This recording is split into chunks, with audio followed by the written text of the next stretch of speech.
எம்ஜிஆர் பேரை misuse பண்ணினவங்கன்னு thumbnail பார்த்ததும் அந்த நடிகரா இந்த நடிகையா, அந்த அரசியல்வாதியா இந்த டைரக்டரா, அந்த காமெடியானான்னு நிறைய பேரினோட முகங்கள் உங்க மனத்திரையில ஓட ஆரம்பிச்சிருக்கும்.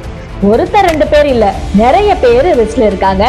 அவங்க யார் யாருன்னு தெரிஞ்சுக்க நம்ம மிஸ்டர் சினிமா யூடியூப் சேனலை சப்ஸ்கிரைப் பண்ணிடுங்க. வாங்க வீடியோக்குள்ள போகலாம்.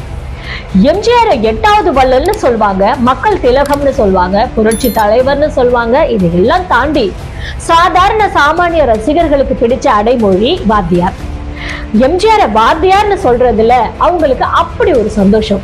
அதனால எம்ஜிஆர் ஹீரோவா போட்டு வாத்தியார்னு டைட்டில் வச்சு ஒரு படம் எடுக்கணும்னு பிரபல தயாரிப்பாளர் நாகி ரெட்டிக்கு ரொம்ப ரொம்ப ஆசை. அந்த ஆசையை எம்ஜிஆர் கிட்டையும் சொல்லியிருக்காரு. எம்ஜிஆருக்கும் அந்த டைட்டில் ரொம்ப பிடிச்சது. ஆனா வாத்தியார் ஐயா படத்தை நாகி ரெட்டியால கடைசி வரைக்கும் எடுக்கவே முடியல. ஆனாலும் அந்த ஆசை மட்டும் நாகி ரெட்டி மனசுல இருந்து போகவே இல்லை.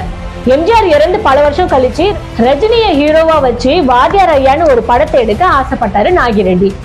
என்ன காரணம்னு தெரியல, அந்த படம் அடுத்த கட்டத்தை நோக்கி நகரவே இல்லை. அதே சமயம் எம்ஜிஆருடைய ரசிகர்கள்னு தன்னை மக்கள் கிட்ட சொல்லிக்கவும், எம்ஜிஆருடைய ரசிகர்களை தன்னை பக்கம் நிற்கவும், எம்ஜிஆர் பேரை தன்னுடைய லாபத்துக்கு யூஸ் பண்ணிக்கவும் பல ஹீரோக்களும் டைரக்டரும் தயாரிப்பாளர்களும் வாத்தியாருங்கிற டைட்டில் வெவ்வேறு காலகட்டங்கள்ல தன்னோட படங்களுக்கு வச்சிருக்காங்க. மெட்ராஸ் வாத்தியார்னு ஒரு படம், விஜயகாந்த் ஹீரோவா நடிச்ச இந்த படம், எம்ஜிஆருக்கு ரசிகனா நடிச்ச விஜயகாந்த் எம்ஜிஆருடைய படம் போட்ட பனியனை போட்டபடி பல காட்சிகள்ல வருவாரு. அந்த காட்சிகள்லாம் வரும்போது எம்ஜிஆர் ரசிகர்கள் விசில் அடிச்சு கொண்டாடுவாங்க. எம்ஜிஆருடைய ரசிகர்னு பல படங்கள்லையும் மேடைகள்லையும் சொல்ற சத்யராஜ் தன்னுடைய ஒரு படத்துக்கு வாத்தியார் வீட்டு பிள்ளைன்னு பேர் வச்சாரு. இதுல என்ன ஸ்பெஷல்னா, வாத்தியார் வீட்டு பிள்ளை தான் சத்யராஜுக்கு 100வது படம். ரொம்ப எதிர்பார்த்த அந்த படம் பெருசா ஓடல. சினிமாவுல எம்ஜிஆருடைய நேரடி போட்டியாளர்னு சிவாஜியை சொல்லுவாங்க. அந்த சிவாஜியோட மகன் தன்னுடைய படத்துக்கு சின்ன வாத்தியார்னு டைட்டில் வச்சது அப்போ பரபரப்பா பேசப்பட்டுச்சு.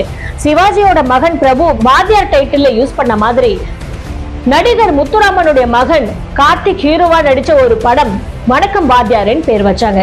சின்ன வாத்தியார் வணக்கம் வாத்தியார் மாதிரி நடிகர் ரமேஷ் அரவிந்த் ஹீரோவா நடிச்ச ஒரு படத்துக்கு பாட்டு வாத்தியார்னு பேர் வச்சாங்க. அந்த படத்துல வந்த பாட்டெல்லாம் சூப்பர் ஹிட்.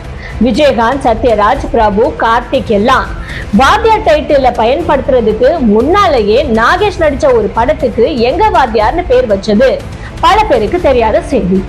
வாத்தியாருங்கிற டைட்டில்ல வாத்தின்னு சுருக்கி தன்னுடைய படத்துக்கு வச்சவரு தனுஷ். இடைப்பட்ட காலத்துல புகுமுகங்கள் நடிச்ச ஒரு படத்துக்கு N6 வாத்தியார் கால்பந்தாட்ட குழுன்னு டைட்டில் வச்சாங்க. டைட்டில்ல வாத்தியார்ன்ற வார்த்தையை தான் பெருசா வச்சிருப்பாங்க. இந்த வரிசையில நடிகர் சிவகுமாரோட மகன் கார்த்தியும் வாத்தியார் டைட்டில்ல தன்னுடைய படத்துக்கு வச்சிருக்காரு. அந்த படம் தான் வா வாத்தியார். இப்படி சத்யராஜ், விஜயகாந்த், கார்த்திக், பிரபு, தனுஷ், கார்த்தின்னு பல நடிகர்களால பயன்படுத்த முடிஞ்ச வாத்தியார் டைட்டில எம்ஜிஆர் ரஜினியால பயன்படுத்தவே முடியலங்கிறது நம்ப முடியாத விஷயம். ஆனா அதுதான் உண்மை. நீங்க இன்னொரு விஷயத்தையும் சொல்லி ஆகணும். தமிழ் சினிமாவுடைய முக்கியமான ஹீரோக்கள் தன்னுடைய படங்கள் ஜெயிக்கணும்ன்றதுக்காக எம்ஜிஆரோட அடைமொழியான வாத்தியாரை பயன்படுத்துறத எம்ஜிஆர் ரசிகர்கள் விரும்பவே இல்லை. தன்னுடைய சுய லாபத்துக்காக எம்ஜிஆரோட பெயரை மிஸ்யூஸ் பண்றாங்கன்னு ஆதங்கப்படுற எம்ஜிஆர் ரசிகர்கள் நிறைய பேர் இருக்காங்க.